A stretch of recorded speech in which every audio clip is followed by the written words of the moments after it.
O Senhor esteja convosco. Ele está no meio de nós. Proclamação do Evangelho de Jesus Cristo, segundo Mateus. Glória a vós, Senhor. Naquele tempo, Jesus começou a mostrar a seus discípulos que devia ir a Jerusalém e sofrer muito da parte dos anciãos, dos sumos sacerdotes e dos mestres da lei, e que devia ser morto e ressuscitar no terceiro dia. Então, Pedro tomou Jesus à parte e começou a repreendê-lo, dizendo: Deus não permita tal coisa, Senhor, que isto nunca te aconteça. Jesus, porém, voltou-se para Pedro e disse: Vai para longe, Satanás, tu és para mim uma pedra de tropeço, porque não pensas as coisas de Deus, mas sim as coisas dos homens. Então Jesus disse aos discípulos: Se alguém quer me seguir, renuncie a si mesmo, tome a sua cruz e me siga.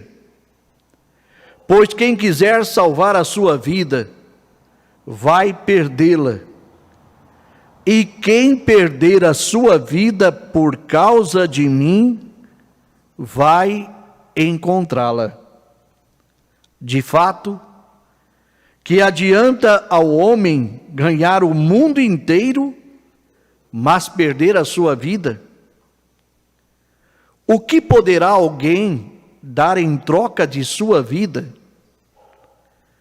Porque o Filho do Homem virá na glória do seu Pai com os seus anjos, e então retribuirá a cada um de acordo com a sua conduta. Palavra da salvação. Glória a vós, Senhor. Podemos sentar.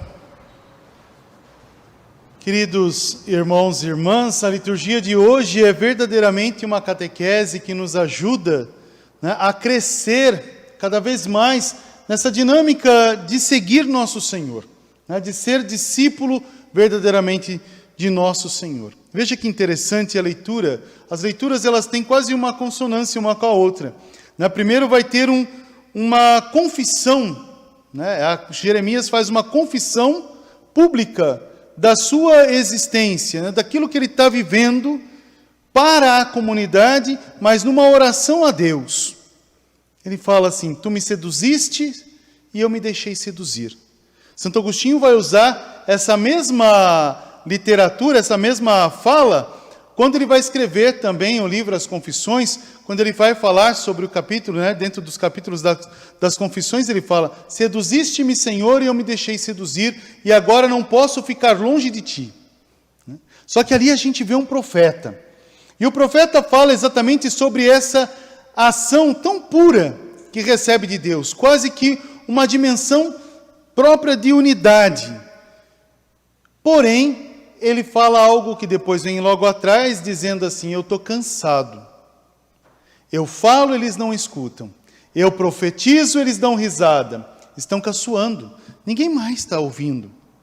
É interessante, o profeta, ele fala dessa forma, dizendo que ele já está triste, ele não quer mais ser profeta, por causa desta realidade que ele está vivendo. Quase que está no êxtase da realidade. E o próprio Senhor depois vai trazendo para ele ações importantes, e ele vai se refazendo, se reconstituindo, e ele consegue novamente viver esta realidade junto a Israel, porque o Senhor não o livra da perseguição, mas o Senhor permanece com ele. Essa é a parte importante.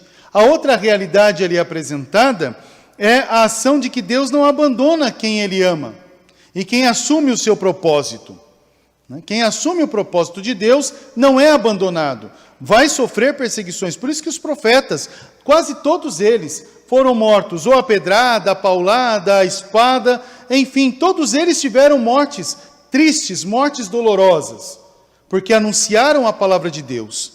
Não tiveram, assim, uma ação muito bonita. A maioria dos profetas, todos tiveram essa ação de perseguição.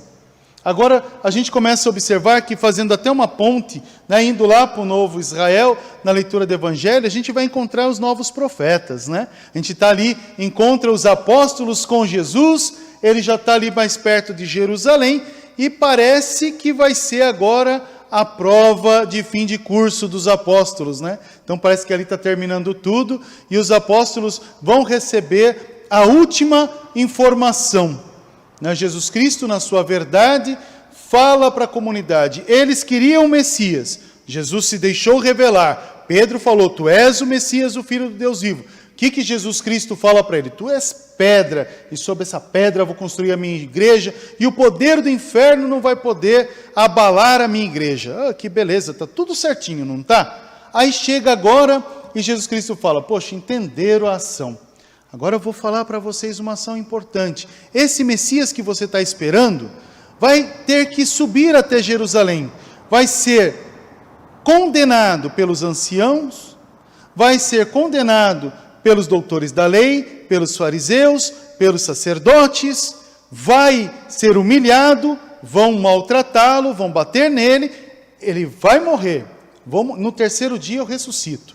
Olha que interessante o fato. Eles acreditaram nisso? Olha que coisa interessante, Tenta se colocar você naquele tempo. É interessante o fato, porque ninguém quer morrer, não é verdade? E o Messias disse, o próprio Senhor disse, para eu te salvar eu tenho que morrer. Mas espera aí, se você é o meu salvador, por que o herói morre? O super-herói nunca morre, não é verdade? Por que Jesus tem que morrer? Olha que interessante a pergunta. E se você estivesse lá, será que você entenderia o sentimento de Pedro? Que Pedro fala uma coisa interessante, chama Jesus ali à parte e conversa com ele. Mas olha, primeiramente, o texto está mostrando uma ação puramente política. Porque o Messias que o povo esperava é o Messias grande, lógico, aquele que vai salvar Israel, mas é o Messias que vai ter coragem de chegar até Herodes e falar, Herodes, vem cá, deixa eu arrumar um negócio, vou te tirar do poder. É aquele que ia chegar perto de Pilatos e falar, Pilatos, sai daí que eu vou comandar todo o reino. É um Messias diferente, que ia trazer alegria e, acima de tudo, devolver a religião pura a Israel. Olha que interessante o fato. E eles encontram essa frase interessante de Jesus. O Messias vai ser pego, vai ser machucado, vão bater nele, ele vai morrer e no terceiro dia ressuscitar. Se fosse você naquele tempo, você ia acreditar? Eu fiz uma pergunta, gente. Não me deixem ficar envergonhados diante da televisão. Será que você ia acreditar? Interessante. Não, Por que a gente não acredita? Porque somos humanos demais. Ninguém quer que o outro morra. Isso é verdade. Todo mundo quer que todo mundo viva, não é verdade? Pensou se todo mundo tivesse vivo até agora, como é que estaria a Terra? Já está um caos agora, imagina, com todo mundo. Interessante que a gente não quer que ninguém morra. Você quer que alguém da tua família morra? Não. Os teus melhores amigos, como é que você chama ele? Como é que a gente chama os melhores amigos? Irmãos. Ultimamente eu estou fazendo isso com pernilongo, viu, gente? Eles me picam, eu já falo, não mata, porque é sangue do meu sangue, parente, já está ali, não é nem adotado, é filho já, irmão, nasceu comigo, sangue do meu sangue, gêmeos. Olha que interessante, a gente associa a pessoa muito próxima da gente. E a gente fala, você é irmão.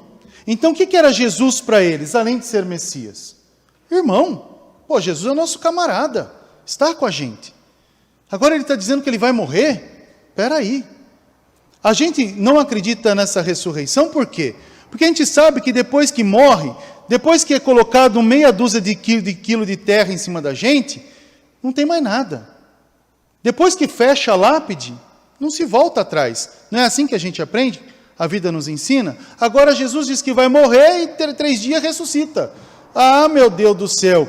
Por isso que Pedro chama Jesus à parte, fala, Jesus, né? Pedrão chama lá, Pedrão é um modo carinhoso que a gente trata, né, os nossos irmãos mais velhos na fé. Pedrão chega lá, Jesus, espera aí, alguma coisa está errada. Você deve ter bebido muito vinho, calor, né? Deserto, muita coisa, deve estar variando um pouquinho. Que esse negócio de morrer, né? Que é essa coisinha de morrer? Para com isso, Jesus. Você vai viver, vai ficar velhinho até cair os dentes. Depois você resolve alguma coisa. Pode até apanhar, mas a gente apanha junto. Mas tira da cabeça esse negócio de morrer. É assim que a gente ia falar com Jesus. Porque somos humanos demais. É interessante que nós, humanos, fazemos do homem Deus. Por isso que a gente age dessa maneira. É verdade isso. Pega, por exemplo, aquele cantor, aquela cantora que você gosta. Na sua adolescência, você falava que eles eram o quê? Os seus ídolos. O que é ídolo? É pegar uma pessoa, elevar a um grau de divindade e pronto, virou Deus. É o meu Deus. Pega, por exemplo, aquela pessoa que entendia de tudo. Hoje tem até as partes modernas, né? Falam, aquele lá é um céu, aquele cara lá é céu, aquela mulher é céu. Né? Olha que interessante, para mim céu é olhar para o alto e ver as nuvens. Né? Mas quer dizer que aquela pessoa tem um grau alto do conhecimento, fez ali, tem uma ação. Os jovens já chamam até de forma mais estranha. Fala, poxa, aquele cara é um monstro. Para mim, monstro dá medo. Mas para dizer que é grandioso. Né? Não é assim? Olha que interessante. Nós pegamos o humano e endeusamos, elevamos a divindade. Quer dizer, deixamos crescer. Aí a gente encontra o nosso Deus, que faz o quê? Sendo Deus, vira homem. Que pobre! Como Deus é pobre, meu Deus do céu! Você é Deus, para que vai virar homem? Ô, tristeza de Deus, né? Vai virar homem, coitadinho. E ainda mais, vai apanhar, feito homem. Oh, que beleza! E vai morrer feito homem. Então, para aquela comunidade, aquilo era um escândalo. O escândalo da cruz. Agora, qual que é o maior escândalo? Por isso que Jesus fala para Pedro, sai daqui, Satanás. Pode ficar bravo.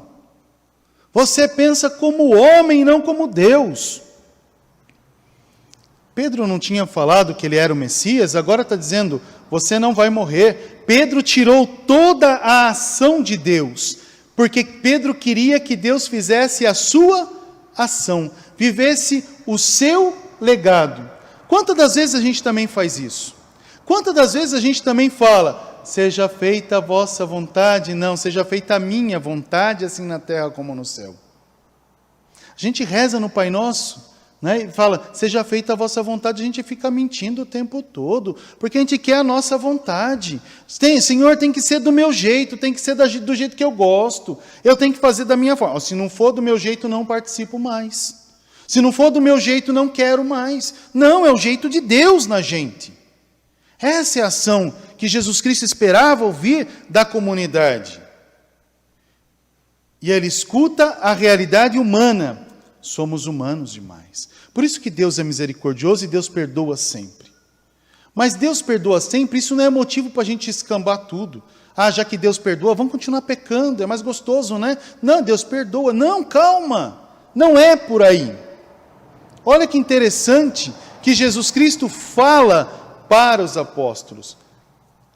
Depois da palavra, ele vira para a comunidade e fala, se vocês querem me seguir, renuncie a si mesmo, tome a sua cruz e me siga. O que é renunciar a si mesmo? O que é renunciar a si mesmo? Renunciar a si mesmo é você olhar para todas as realidades, né, que falam de Deus em você, do seu jeito, e tirar e deixar a realidade de Deus sobrepor sobre a sua realidade. Não quer dizer deixar de estudar. Pensou? Para quem não gosta de estudar, essa é beleza, né? Não quer deixar de trabalhar, não é, vou abandonar tudo para seguir Jesus. Não, você vai trabalhar mais, você vai ter que estudar mais, você vai ter que conhecer mais. Porque se você quer ser discípulo de Jesus, você não pode ficar somente com a papinha. Você tem que já pedir uma feijoada. É diferente. Não é se contentar com aquela catequese que a gente teve há 1900 e bolinhas para trás. e dizer que já está formado, né? Não, a gente só vai ser Papa Hóstia, gente, não é por aí. Olha que interessante o fato, você tem que viver o mistério da fé. Eu lembro minha catequese, não é do tempo de vocês, né? Vocês são mais jovens do que eu, mas olha que interessante o fato, na minha época, a gente tinha que decorar. A catequese era decorar o livrinho de orações, e depois tinha prova com o padre. Olha que beleza. A minha prova foi com o padre, né, o padre querido, o padre Vicente Morlini. Quando vi o padre, estudei, decorei, salve rainha, creio, estudei tudo, e chegou na hora do padre que eu vi aquele gordinho careca na minha frente. Ai, meu Deus do céu, deu um nó na minha cabeça, fiz tudo errado. Aí eu falei, ai, não vou passar, né? Aí o padre falou, passou. Eu falei, mas eu fiz tudo errado, ainda bem que eu fui verdadeiro. Ele falou assim, não, a graça sobrepõe o conhecimento, vai em paz, né? Vai na frente. Então quer dizer o quê? A gente tem que buscar, mas a gente não pode só se acomodar com aquela ação. Depois fiz crisma, já quase 4 anos fazendo crisma e nunca passava. Mas observa que interessante o fato. Pensou, se a gente ficasse preso naquela ação, o que Deus espera da gente? Muito mais do que isso. Muito mais do que essa realidade. Ele espera que a gente deixe de lado todos aqueles sonhos que são mesquinhos, são próprios, que nos impedem, nos afastam do projeto da cruz, do projeto de Deus. O que Ele espera que eu seja para você? Eu tenho que ser Jesus para você. Encontrar Jesus em você, mas também ser Jesus para você. Essa é a ação importante. Essa é a ação bonita que Deus espera da gente. Por isso que Ele fala, né, quem guarda a sua vida vai perder, mas quem perde a sua vida por causa minha, ganha. Então, a gente fala assim, mas dá um exemplo, padre, mais concreto, porque está muito complicado. Beleza. Pega Santo Agostinho, que nós celebramos sexta-feira, que ninguém lembrou dele, mas pega Santo Agostinho, que a gente rezou por ele. Santo Agostinho falou uma coisa assim, você quer ser cristão? Então, ó, ser cristão é assim, é fácil. Pega uma folha em branco, coloca aqui embaixo, aceito, e assina. E entrega para Deus. E fala, Senhor, escreve aqui o que o Senhor quiser. Será que você teria essa coragem? De dizer para o Senhor, escreve aqui o que você quiser. O que você quiser, Senhor, eu vou fazer, porque eu concordo. Assinei. Assina, é aquele famoso assinar um cheque em branco, né? Assina o cheque e entrega. Hoje em dia, as pessoas ficaram espertas. Assina o cheque em branco e entrega, liga para o banco e assusta o cheque. Mas com Jesus, não dá para fazer dessa maneira. Assina e pronto, Deus escreve. Quem fez isso? Eu fiz outra pergunta, gente. Graças a Deus, Maria. Né? Maria falou para Jesus, não, falou para Deus para receber Jesus. Eis aqui a tua escrava, faça-se em mim o que te agrada. E assim se fez. Ela perdeu alguma coisa por entregar tudo para Jesus? Ela renunciou a si mesma e abraçou a cruz, seguiu o Senhor. Assim também nós devemos de fazer. Não ficar com medo de Deus. Às vezes a gente tem medo de Deus e abraça as outras coisas. Mas nós temos que amar a Deus. Essa é a ação forte. Por isso que São Paulo, quando escreve aquela carta aos Romanos que a gente escutou, aquela carta aos Romanos é forte. São Paulo já começa chamando a atenção. Eu te exorto, né, a abandonar tudo e a ser oferta viva a Deus, um culto espiritual, verdadeiro culto espiritual ao Senhor. O que quer dizer isso? Eu te chamo a entregar tudo para Deus, a viver essa alegria em Deus, a assumir esse mistério de cruz. Nós somos quase como ligados nessa, somos extensão dessa parte. Por isso que São Paulo mais para frente vai dizer, Senhor, completa na minha existência o que faltou no mistério da cruz. Epa, pera lá. A cruz é incompleta? Eu fiz outra pergunta. O mistério da cruz é incompleto, gente? Que Paulo fala, completa na minha carne o que faltou no mistério da cruz? A cruz é completa. Mas por que Paulo fala assim? Porque o que é incompleto? É a existência de Paulo que não busca a cruz. É a existência de Paulo que não se conecta com a cruz. Olha que ação forte. Aí, para entender melhor, não conto parábolas, mas para entender melhor, é como a gente pegar um fio de extensão, tem o plug, ligar na tomada. E na outra parte, pega o plug do ventilador e coloca na extensão. O que vai acontecer com o ventilador? Exatamente isso que vocês me falaram, nada. Porque se você colocar na fonte de energia, ligar o plug do ventilador e ele está desligado, nada acontece. Eu falava isso na missa de manhã na comunidade, falava assim, olha, veja como que está a sua prática de existência de fé, de participação na igreja. O ventilador, o que ele faz? Qual que é a função dele? É jogar vento, gente. É a única função dele, jogar vento e ficar rodando para um lado para o outro. Né? Até encher o saco a gente desligar ele. Mas ele está ali. A gente tem missão de levar Jesus para o outro, ser Jesus para o outro. O que vai fazer a hélice rodar é o quê? A energia. A energia vem da fonte. Passa por esse condutor e chega até você. Mas só vai funcionar se você deixar alguém ligar. E quem que vai mexer nessa pecinha? O Espírito Santo, que vai mexer aí dentro de você. O Espírito Santo te move. Ele vai rodar. Só que se você deixar, ele roda a primeira parte. Grau 1. O vento, como é que é no grau 1? Fraquinho, vento fresco.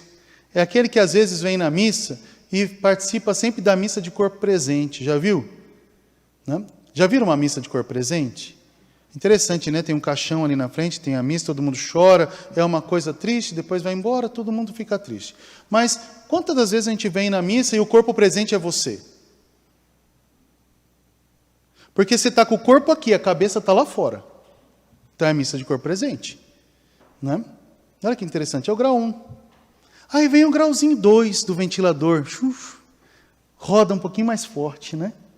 O que acontece? Quando esse roda com um pouquinho mais forte, parece que agrada.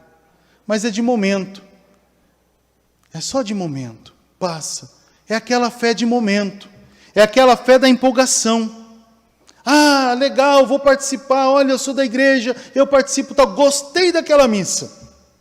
Quando começa a falar da minha realidade, o que acontece? A gente desliga o ventilador. É o grau de momento. O terceiro grau é o quê? O mais forte. Meu ventilador é assim, 1, 2, 3. É o mais forte, que joga aquele vento para todo lado. Isso quer dizer que eu faço parte dessa igreja. Então, não é somente assistir à missa, mas é participar da missa. Fazer acontecer a missa aqui, né? Em mim. E não esperar assistir à missa e dizer, foi bonita. Não, eu vivi a missa. O vento forte, o que faz? Ele contagia, ele refresca, ele faz com que o ambiente fique arejado. Qual que é a nossa missão enquanto igreja? Arejar essa sociedade que está sufocada pelas realidades presentes. Então te digo, irmão e irmã, como é que está essa ligação, essa conexão com a cruz de nosso Senhor? Quem quer me seguir, renegue-se a si mesmo, assuma a tua cruz e me siga. Essa ação tão bonita que São Paulo fala, esse verdadeiro culto espiritual a Deus. Às vezes a gente celebra, e não vive essa expressão. Por quê? Porque talvez nós estamos em outro lugar. Quando Deus ocupa o primeiro lugar, é a alegria que domina. Sempre falo isso, a alegria que domina. Você está feliz? Não. Então o que você está colocando à frente dessa felicidade que te foi dada pelo teu batismo? Uma ação importante para a gente poder rezar juntos. Hoje o Senhor nos quer discípulos e missionários. Não nos quer pedra de tropeço. O texto original não fala pedra de tropeço. Fala motivo de escândalo. Você para mim é motivo de escândalo. Que eu não seja motivo de escândalo para meu Senhor, mas seja discípulo e missionário. Evangelizador. Aquele que leva a alegria de Deus, que é a alegria de Deus e faz a alegria de Deus acontecer. Restaura essa humanidade, muitas das vezes decaída, né, pelas ações do próprio eu, do próprio ser, né, que a gente possa crescer mais, servir mais e viver essa alegria de celebrar a minha, a tua, a nossa missa, a missa que é a nossa Eucaristia. Louvado seja o nosso Senhor Jesus Cristo.